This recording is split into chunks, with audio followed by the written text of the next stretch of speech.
उत्तर प्रदेश के एक छोटे से गांव में एक लड़की रहती थी। नाम था सविता।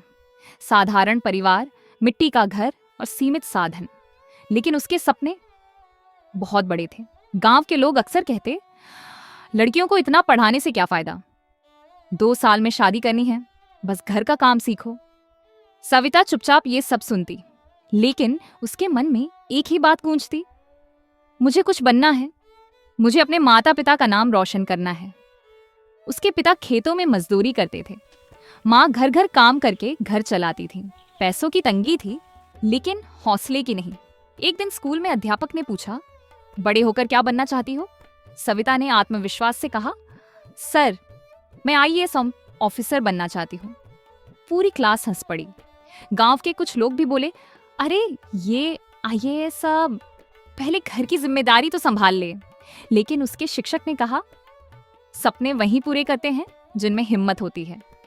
बस वही दिन था जब सविता ने ठान लिया कि चाहे जो हो जाए वह अपने सपने को सच करके दिखाएगी। रात को मिट्टी के दिए की रोशनी में पढ़ाई, दिन में स्कूल और छुट्टी के समय माँ का हाथ बंटाना। कई बार ऐसा भी हुआ जब फीस भरने के पैसे नहीं थे। पिता ने अपनी पुरानी साइकिल बेच दी, माँ ने अपने गहने गिरवी रख दिए।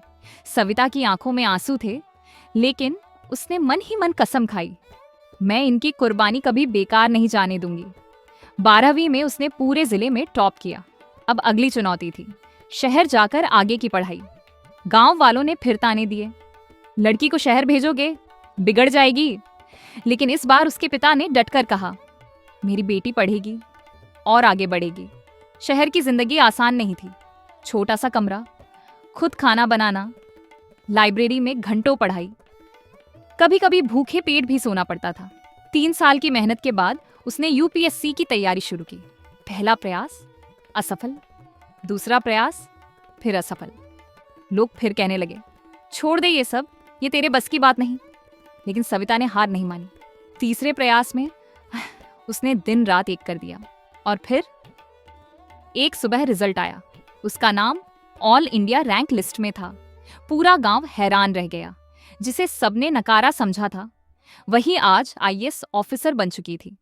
जब वह पहली बार ऑफिसर की वर्दी में गांव लौटी, तो वही लोग जो उसे ताने देते थे आज उसके सामने सिर झुकाकर खड़े थे।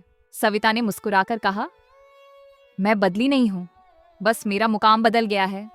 उसने गांव में एक बड़ा स्कूल खुलवाया, लड़कियों की पढ़ाई के लिए विशेष स्कॉलरशिप शुरू करवाई और हर बच्ची से कहा, किसी की बातों से अपने सपनों को छोटा मत करना। कहानी हमें सिखाती है कि सपने देखने वालों को अक्सर लोग नकार देते हैं, लेकिन अगर हिम्मत, मेहनत और विश्वास हो तो वही लोग एक दिन आपकी मिसाल देते हैं। मोरल, हालात चाहे जैसे भी हों, अगर इरादे मजबूत हों तो कोई भी मंजिल दूर नहीं। लड़कियां किसी से कम नहीं होती। दूसरों की बातों से नहीं, अपने विश्वास से जिंदगी जीनी चाहिए। अगर आपको यह कहानी अच्छी लगी हो तो इसे जरूर शेयर कीजिए, ताकि हर बेटी अपने सपनों पर यकीन कर सके।